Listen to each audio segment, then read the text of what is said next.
주 안에서 이렇게 만나게 돼서 반갑습니다. 피차 간에 서로 은혜를 나누는 귀한 시간 되기를 바랍니다. 오늘 본문에는 여러분이 잘 아시는 마르다와 마리아 자매의 이야기가 나오고 있습니다. 이 이야기를 읽을 때 여러분은 어떤 생각이 드십니까? 어떤 사람들은 마르다는 무조건 깎아내리고 마리아는 무조건 높이려는 경향이 있습니다. 그래서 말씀을 듣는 일은 매우 중요하고 가치가 있는 반면에 몸으로 하는 봉사는 그보다 부차적이고 열등한 일로 해석하는 경향이 있다는 것입니다. 그러나 그러한 해석은 매우 조심해야 합니다. 오늘 본문에 보면 예수님은 마르다의 봉사 그 자체를 책망한 것이 아닙니다. 오늘 말씀 41절을 한번 보겠습니다. 다 같이 한번 읽어보겠습니다. 자, 시작. 주께서 대답하여 이르시되 마르다야 마르다야 네가 많은 일로 염려하고 근심하나 라고 말씀하고 있습니다. 마르다의 이름을 2번이나 불러주시는 예수님의 그 애정과 안타까움이 느껴지십니까? 예수님이 문제 삼으신 것은 마르다의 봉사 그 자체가 아니라 염려하고 근심하는 마르다의 태도였습니다. 만일 마르다가 식탁을 준비하면서도 감사와 기쁨이 있었다면 주님께서는 어떻게 반응하셨겠습니까? 틀림없이 마르다를 칭찬하셨을 것입니다. 그러나 마르다의 문제는 염려와 근심 가운데서 봉사하고 있었다는 것입니다. 이런 의미에서 오늘 본문의 핵심은 몸으로 하는 봉사가 더 중요한가? 아니면 말씀을 듣는 일이 더 중요하냐? 양자택일의 문제가 아닙니다. 오히려 오늘 본문의 핵심 주제는 우리가 어떤 태도로, 어떤 정신으로 주의 일에 헌신해야 하는가라는 것입니다. 과연 우리 주님이 기뻐하시는, 우리 주님이 인정하시는 헌신의 자세와 태도는 무엇일까요?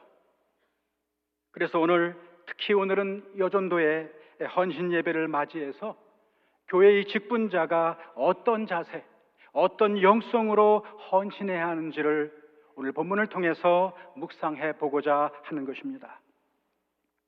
첫째로, 올바른 헌신을 위해서는 일보다 은혜에 더 집중해야 된다는 것입니다.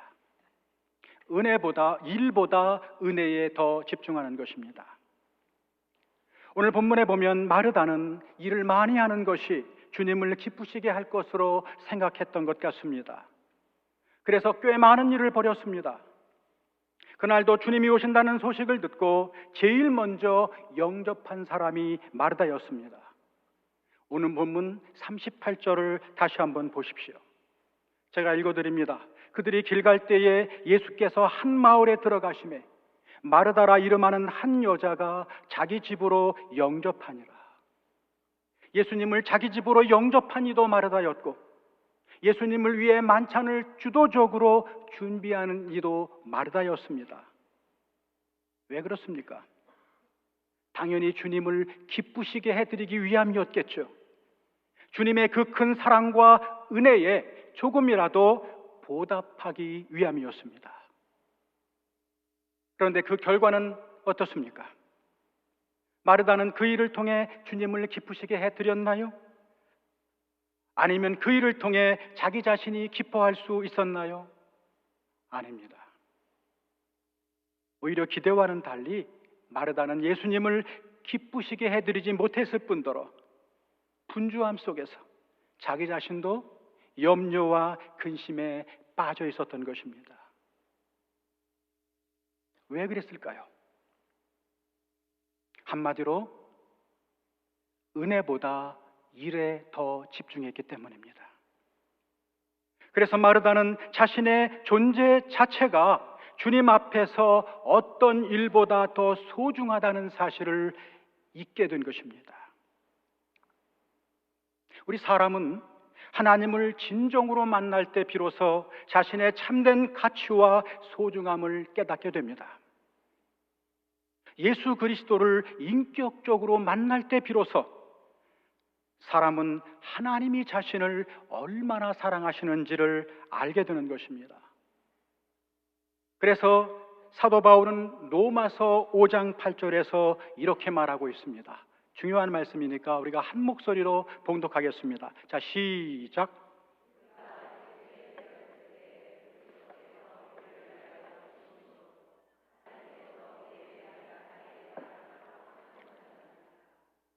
아멘. 하나님이 저와 여러분을 언제 사랑하셨는지 아십니까? 이 시점이 정말 중요합니다. 우리가 다른 사람보다 좀 더 선하고 좀 더 의로울 때가 아니었습니다. 우리가 아직 죄인 되었을 때에, 우리가 죄 때문에 여전히 하나님과 원수되었을 그때에 우리를 사랑하셔서 자신의 하나밖에 없는 아들을 주셨다는 것입니다. 세상에 이런 사랑이 또 어디에 있습니까?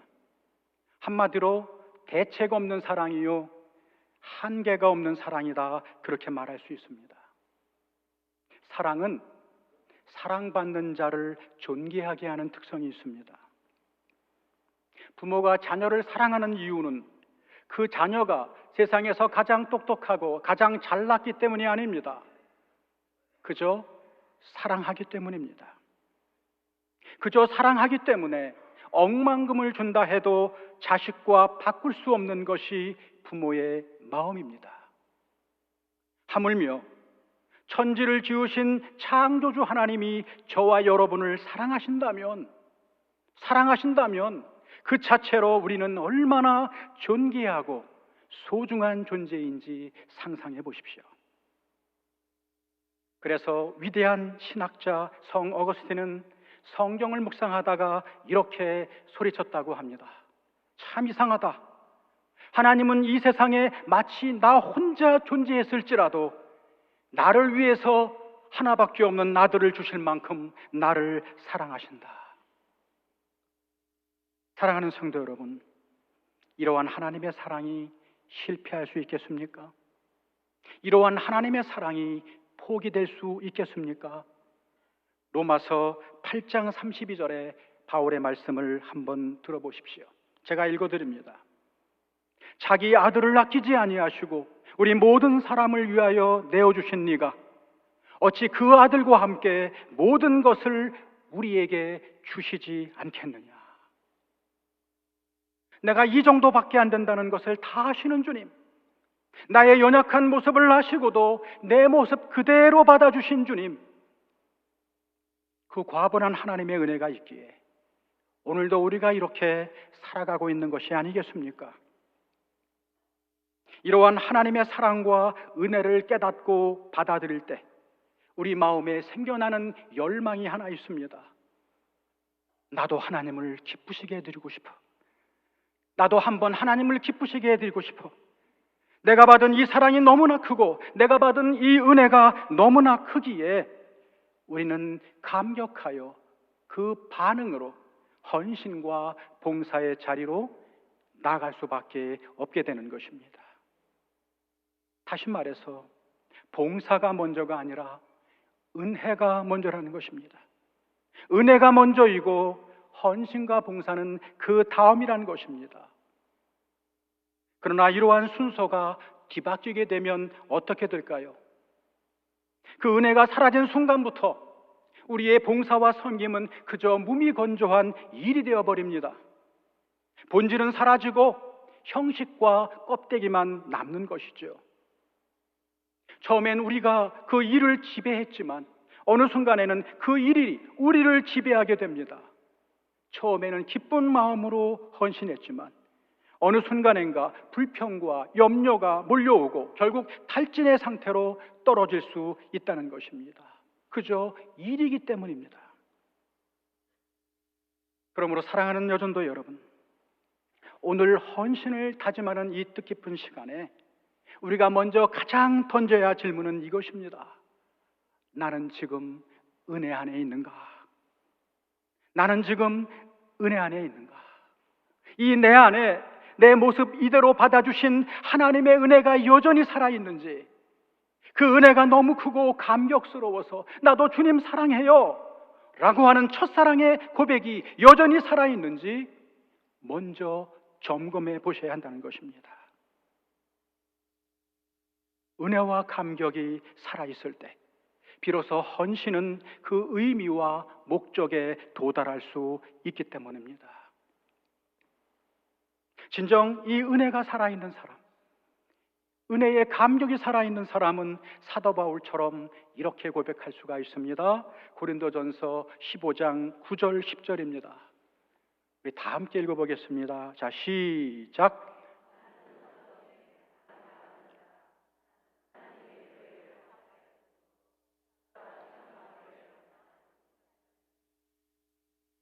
그러나 내가 나 된 것은 하나님의 은혜로 된 것이니 내게 주신 그의 은혜가 헛되지 아니하여 내가 모든 사도보다 더 많이 수고하였으나 내가 한 것이 아니요 오직 나와 함께 하신 하나님의 은혜로라. 아멘. 15장 10절 이 짧은 한 구절에 은혜라는 말이 무려 3번이나 반복되어 나옵니다. 은혜, 은혜, 은혜. 하나님의 교회를 박해한 자신을 부르셔서 그리스도의 선포자가 되게 하신 것, 그것은 은혜 외에 다른 어떤 말로도 표현할 수 없는 것입니다. 그래서 그에게는 그리스도인으로 부름받은 것도 은혜요, 사도로서 흘린 모든 땀과 눈물과 수고도 은혜, 모든 것이 은혜일 뿐입니다. 어느 복음성가의 가사처럼 한량없는 은혜, 갚을 길 없는 은혜, 내 삶을 애워싸는 하나님의 은혜입니다. 무엇이 나의 삶을 감싸고 있습니까? 내 삶을 애워싸고 있는 하나님의 은혜, 하나님의 은혜가 내 모든 삶을 애워싸고 있다는 바울의 고백입니다. 이처럼 은혜가 내 삶의 일부가 아니라 내 모든 삶을 애워싸고 있는 사람에게는 헌신도 은혜요, 봉사도 은혜입니다. 모든 것이 감사의 제목이라는 것입니다. 이런 사람은 무슨 일을 하든지 내 능력, 내 힘, 내 열심 결코 앞세우지 않습니다. 그저 주님의 은혜, 주님의 능력 의지에서 일하는 것이지요 고백합니다. 결코 그 하나님의 은혜보다 앞서가려고 하지 않습니다. 그러니 내세울 것은 뭐예요? 내세울 것, 자랑할 것은 무엇입니까? 자기 자신이 아니라 오직 하나님께 영광인 것입니다. 그런 의미에서 베드로전서 4장 10절 11절 말씀이 은혜가 이끄는 헌신이 어떤 헌신인지, 은혜의 토대 위에 세워진 헌신이 어떤 헌신인지를 가장 분명하게 주석해주고 있습니다. 중요한 말씀이니까 다 함께 읽어보겠습니다. 자, 시작. 각각 은사를 받은 대로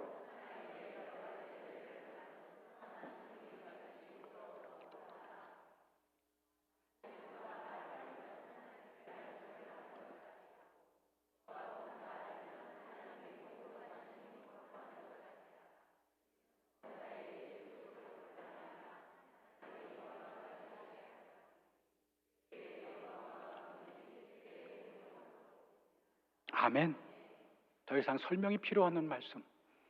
올 한 해 봉사와 헌신하면서 이 말씀을 계속적으로 묵상하시기를 바랍니다. 둘째로, 올바른 헌신을 위해서는 사람보다 그리스도께 초점을 맞춰야 한다는 것입니다. 사람보다, 환경보다 그리스도께 초점을 맞춰야 됩니다. 오늘 본문에 따르면 마르다의 불평과 원망은 어디에서 온 것입니까? 한마디로 말하면 비교의식에서 온 것입니다. 오늘 본문 40절 말씀을 한번 보실까요? 제가 읽어드립니다. 마르다는 준비하는 일이 많아 마음이 분주한지라 예수께 나와 이르되 주여 내 동생이 나 혼자 일하게 두는 것을 생각하지 아니하시나이까? 그를 명하사 나를 도와주라 하소서. 아멘. 여러분, 지금 마르다는 누구에게 불평하고 있는 것입니까? 예수님께 불평하고 있는 것입니다. 이쯤 되면 본말이 전도된 것 아닙니까? 섬김의 대상이 불평의 대상이 되어버린 것입니다. 누구 때문에 불평하고 있습니까? 동생 마리아 때문에 불평하고 있습니다. 왜 불평하고 있습니까? 자기 동생 마리아와 비교하고 있기 때문입니다. 나는 부엌에서 이렇게 생고생하는데 쟤는 예수님 앞에 편안히 앉아 말씀만 듣기문에. 그때부터 마르다는 무엇을 바라보게 됩니까? 주님을 바라보는 것이 아니라 괘씸한 여동생을 바라보기 시작합니다. 그때부터 마르다는 무엇을 묵상합니까? 주님을 묵상하기보다는 마리아를 묵상하기 시작합니다. 마르다가 자신의 처지를 마리아와 비교하자마자 여동생을 원망하기 시작한 것입니다. 비교의식 때문에 마르다는 불평에 빠진 나머지 봉사의 감격, 헌신의 기쁨을 잃어버리고 만 것입니다. 왜 이런 현상이 일어나겠습니까? 주인공이신 예수님을 시야에서 놓치고 있기 때문입니다. 예수님을 놓쳤어요. 주인공인 예수님을 놓쳤다는 것입니다. 주님을 섬기는 일은 귀한 일입니다. 마르다는 주님을 섬기기 위해 주님을 집으로 영접하여 모셔드렸습니다. 그러나 많은 일로 분주하여 마음이 흐트러지니까 정작 그 섬김의 목표인 주님을 시야에서 놓치고 만 것입니다. 그래서 주님께서는 뭐라고 말씀하십니까? 42절 말씀 다 함께 읽어보겠습니다. 자, 시작.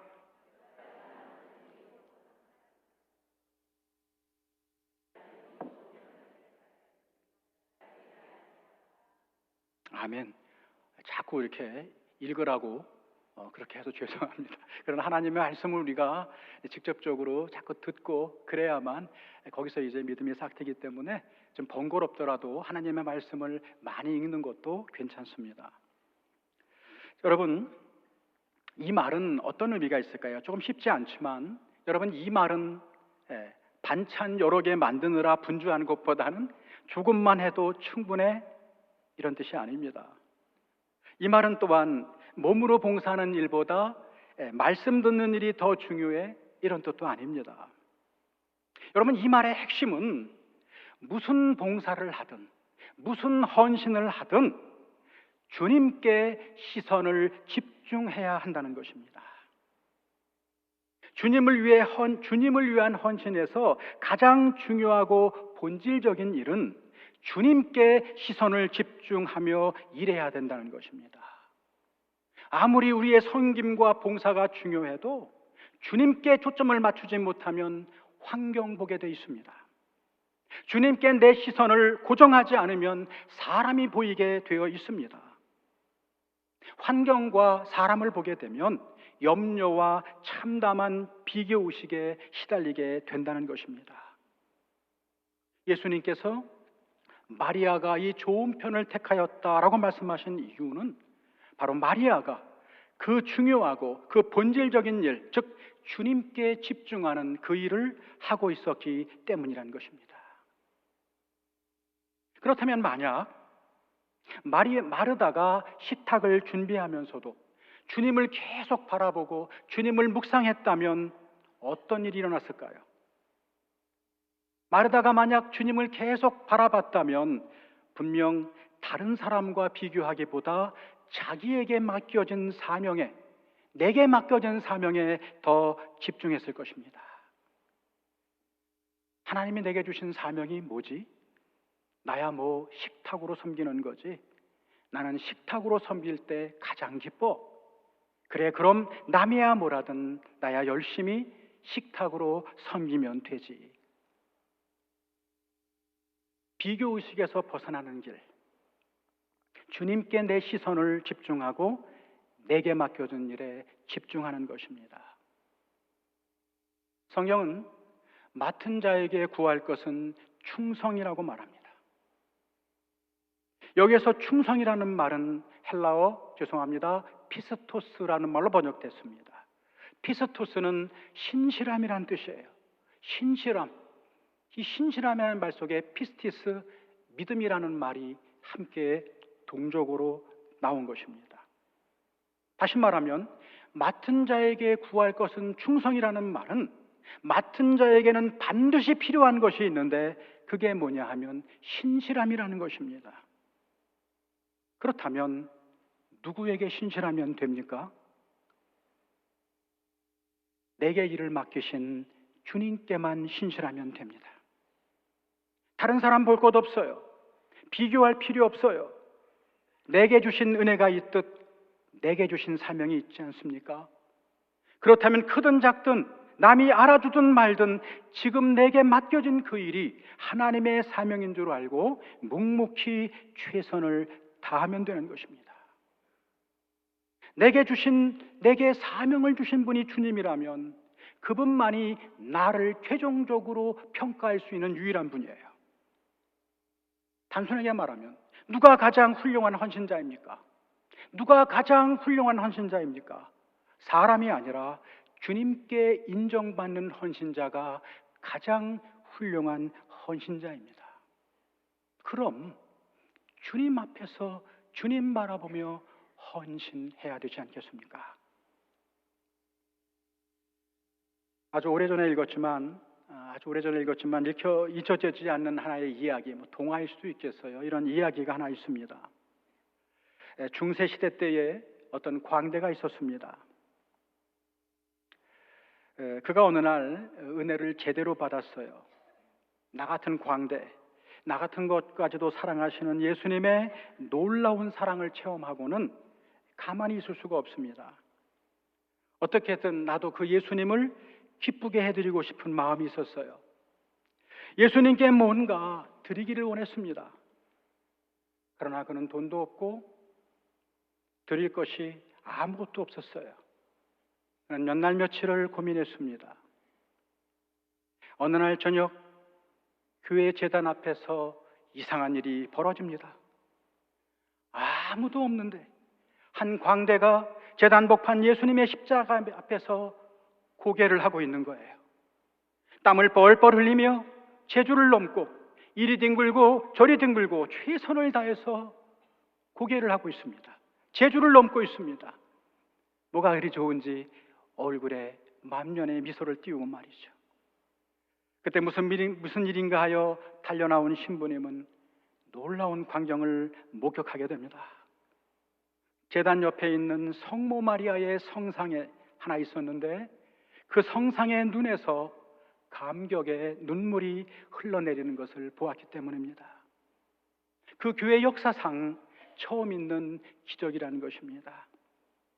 한 광대의 순수한 헌신과 들음이 놀라운 기적을 일으켰다라고 하는 이야기예요.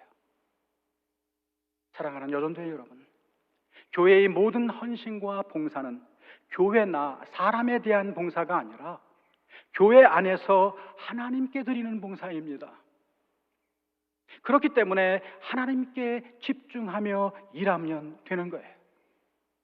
아무도 보는 사람이 없든 남이 알아주든 말든 좌로나 우로나 치우치지 않고 주님만 똑바로 바라보며 헌신할 때 염려와 비교의식에서 사라져 진정한 헌신의 기쁨을 회복하며 주님도 기뻐할 수 있고 나도 기뻐할 수 있는 헌신을 드릴 수 있게 될 것입니다.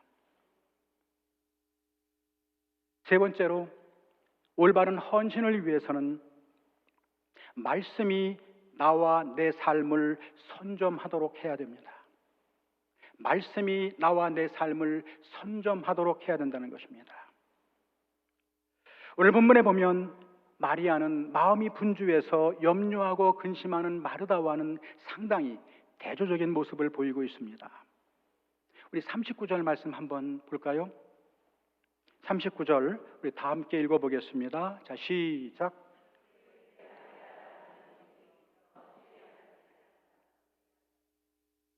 아멘. 여러분, 여기서 주의 발치에 앉아 주의 발치에 앉아라는 표현에 주목하셔야 됩니다. 그것은 당시 제자가 스승의 가르침을 받는다라고 하는 기술적인 용어, 기술적인 표현입니다. 사실 이 모습 자체가 당시 유대의 문화 상황으로는 파격적인 일이 아닐 수 없습니다. 스승의 발치에 앉아 말씀을 경청하는 일, 말씀을 듣는 일은 랍비들의 제자들만 할 수 있는 일이었습니다. 당시 여성으로는 꿈도 꿀 수 없는, 결코 허용되지 않는 일이었다는 거예요. 기록에 의하면 당시 유대 랍비들은 여성을 가르치는 일을 수치로 여겼다고 그렇게 전하고 있습니다. 그럼에도 불구하고 마리아는 그 일을 선택했고 예수님은 그 일을 기꺼이 승인하셨습니다. 남존여비가 너무도 분명했던 그 시대에 여성들도 남성들과 동등하게, 평등하게 말씀을 듣고 배울 권리가 있음을 암시적으로 선언하고 계시는 것입니다.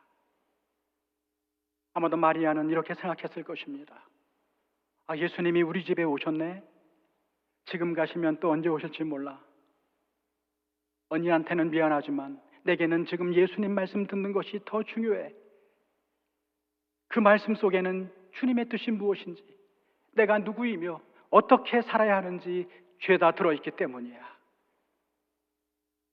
그러면서 주님의 발 곁에 앉아 예수님과 그분의 말씀에 집중합니다. 예수님께서 이러한 마리아를 향해 뭐라고 말씀하십니까? 이 좋은 편을 택하였다, 그렇게 칭찬하십니다. 그 말은 마리아의 선택이 예수님의 마음에 흡족했다는 뜻입니다. 여러분, 이 말씀을 다시 말씀드립니다. 식탁을 섬기는 봉사보다 말씀 듣는 일이 더 중요하다는 식으로 해석하면 안 됩니다. 마르다가 수고하고 헌신하는 봉사는 나름대로 가치가 있고 대단히 중요합니다. 그러나 그 모든 일은 예수의 말씀을 듣는 일과 올바른 관계를 맺어야 한다는 것입니다. 다시 말해서 그리스도인의 모든 존재와 행위는 예수님의 말씀을 듣는 일에 깊숙이 뿌리를 내려야 된다는 거예요. 여러분, 여기서 말씀을 듣는다는 말은 그저 말씀을 귀로만 듣는다는 뜻이 아닙니다. 성경에서 말씀을 듣는다는 것은 대부분 말씀을 듣고 순종한다는 의미까지 포함된 말입니다. 다시 말하면 말씀을 잘 듣고 그 말씀이 내 삶에 영향을 끼치게 만들어야 된다는 거예요. 다시 말하면 하나님의 말씀이 나와 내 삶을 선점하게 해야 한다는 것입니다. 여러분, 선점한다는 말이 무슨 뜻입니까? 남보다, 무엇보다 앞서서 차지하는 것, 그게 바로 선점하는 것 아닙니까? 그렇기 때문에 하나님의 말씀이 나를 다스리고 내 삶에 구체적인 영향력을 끼치도록 해야 된다는 것입니다. 하나님의 말씀이 나와 내 삶을 선점하지 못하면 다른 세상의 잡다한 소리, 세상 가치가 그 자리를 차지하게 돼 있습니다. 실제로 우리가 예수를 믿는다고 하지만, 예수님을 나의 주님이라고 고백하지만 누구의 영향을 더 많이 받고 있습니까? 어제, 오늘 여러분은 누구의 소리에 더 귀 기울이며 영향을 받으며 살아왔습니까? 하나님의 말씀입니까? 세상의 광고입니까? 나에게서 하나님의 방식이 더 많이 나타납니까? 아니면 내게서 사람의 방식이 더 많이 나타나고 있습니까? 그렇기 때문에 우리 그리스도인의 모든 존재와 삶은 하나님의 말씀에 깊이 뿌리를 내리고 그 말씀에 영향을 받으며 살아야 한다는 것입니다. 아마도 틀림없이 마리아는 이 말씀을 듣고 묵상하는 가운데 그 말씀 속에서 주님이 진정 기뻐하시는 헌신, 주님이 원하시는 봉사가 무엇인지 깨닫게 되었을 것입니다. 그것이 언제 입증되는가 하면 요한복음 12장 1절부터 8절에서 입증이 되고 있습니다. 본문을 제가 다 읽지는 않겠지만 여러분 그 말씀 다 아시는 말씀일 것입니다. 요한복음 12장 1절 8절에 보면 다시 한번 예수님이 마르다와 마리아 자매의 집에 초청되어 만찬을 벌이는 이야기가 나옵니다. 여기서도 마르다는 변함없이 예수님을 위해 음식을 마련하는 일을 합니다. 그런데 그때 놀라운 일이 벌어집니다. 마리아가 예수님 앞에 척 다가오는 것입니다. 그리고는 옥합을 깨트리고 지극히 비싼 향유 한 건을 예수님의 발에 붓고 자신의 머리카락으로 그 발을 씻고 있는 것이 아닙니까? 제자 중에는 그것은 엄청난 낭비라고 책망하는 일도 있었습니다. 그러나 우리 주님께서는 그 마리아의 헌신에 얼마나 감동하셨는지 몰라요. 예수님은 그 행위를 자신의 죽음을 예비하는 행위라고, 모든 인류를 위해 십자가의 목숨을 바치시는 자신의 장례를 미리 준비한 유일한 헌신이라고 인정해 주시는 것입니다. 아마도 이 장면은 인간이 우리 주님께 드릴 수 있는 가장 아름다운 헌신의 표현으로 기억이 될 것입니다. 마리아의 헌신 안에는 어떤 계산이나 노림수가 없었어요. 그저 나를 사랑하는 주님, 나를 구원하신 주님, 그 주님을 사랑하는 순수한 마음 외에는 다른 어떤 동기도 없었다는 것입니다. 성경은 이 아름다운 헌신의 순간을 이렇게 묘사하고 있습니다. 향유 냄새가 온 집에 가득하더니, 향유 냄새가 온 집에 가득하더니, 이 얼마나 아름다운 광경입니까? 향유 냄새. 아니, 마리아의 아름다운 헌신의 향기가 그 온 집안, 땀나고 먼지 나고 그 사막기후, 그 온 집안에 향기로운 냄새로 가득 채웠다는 것입니다. 마리아가 이런 아름다운 헌신을 드릴 수 있었던 이유, 그 이유는 다른 데 있지 않습니다. 바로 그녀가 하나님의 말씀에 깊이 뿌리를 내리고 그 말씀에 영향을 받으며 살아갔기 때문이 아니겠습니까? 사랑하는 여전대 여러분, 이제 말씀을 마치려고 합니다. 요한계시록 21장 4절에 보면 너무도 아름다운 말씀이 나옵니다. 거기에 보면 새 하늘과 새 땅이 오는 날, 하나님께서 친히 우리들의 눈에서 모든 눈물을 닦아주신다고 약속하십니다. 여러분, 이 상황을 한번 상상해 보세요. 아, 그동안 고생 많았지, 정말 힘들었지, 내가 다 알아, 위로하시며 하나님께서 친히 내 눈에서 내 모든 눈물을 닦아주시는 그 모습, 얼마나 황홀한 순간이겠습니까? 그동안 우리의 헌신과 봉사가 아무리 힘들고 어려웠더라도 바로 그 순간, 그동안의 모든 아픔과 힘든 것은 봄눈 녹듯이 다 사라지지 않겠습니까? 사랑하는 여전도의 여러분, 하나님께서 여러분의 헌신을 왜 모르시겠습니까? 헌신하는 것 때문에 하고 싶은 말, 하고 싶은 일 다 하지 못하고, 억울하지만 다 퍼붓지 않고 가슴에 꼭 묻어둘 때가 한두 번이 아니고, 때로는 버겁고 이해해주는 사람 없어 속상하고 눈물 날 때도 많지만, 내 주 하나님, 내 주님 사랑하기에 묵묵히 감당하고 있는 여러분의 그 땀과 수고, 우리 하나님께서 왜 모르시겠습니까? 어떻게 외면하시겠습니까? 은밀하게 보시는 하나님이 다 갚아주실 것입니다. 여러분의 모든 헌신, 천국에서 해같이 빛날 때가 있을 것이고, 여러분의 섬김, 천국에서 해같이 빛날 때가 있을 것입니다. 그렇다면 주님을 위해 흘린 눈물, 주님을 위해 흘린 수고가 없다면 닦아줄 눈물은 또 어디에 있겠습니까? 그러므로 올 한 해도 주님만 바라보며 내게 맡겨진 일에 기쁨으로 충성하십시다. 서로 북돋아주고 서로 일으켜 세워주고 포기하지 않고 끝까지 헌신의 길 걸어갈 수 있도록 협력하는 여러분 되기를 바랍니다. 하나님께서 오늘 헌신 예배를 드리는 여전도회를 복주셔서 여러분의 헌신과 섬김의 향유 내음이 올 한 해도 이 온 교회의 구석구석 가득하기를 주님의 이름으로 축원합니다. 기도하겠습니다. 사랑과 은혜가 풍성하신 아버지 하나님, 오늘 여전도의 헌신 예배를 맞이해서 귀한 말씀 들려주시니 감사합니다. 헌신을 다짐하는 모든 회인에게 큰 복을 내려주셔서 하나님도 인정하시고 자신도 기쁨이 되는 참된 헌신자가 되게 해주시기를 바랍니다. 그러기 위해서는 일보다 은혜에 더 집중하게 하시고 사람보다 주님께 더 집중하게 하시며 무엇보다 하나님의 말씀이 그들의 삶을 선점하게 해주십시오.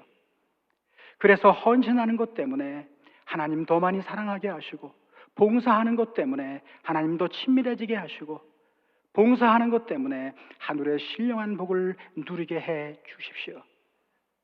무엇보다 이들의 헌신과 섬김을 통해 이 교회가 아름다운 향유 내음으로 가득한 그러한 교회 될 수 있도록 인도해 주시옵소서. 살아계신 예수 그리스도의 이름으로 감사하며 기도 올리옵나이다. 아멘.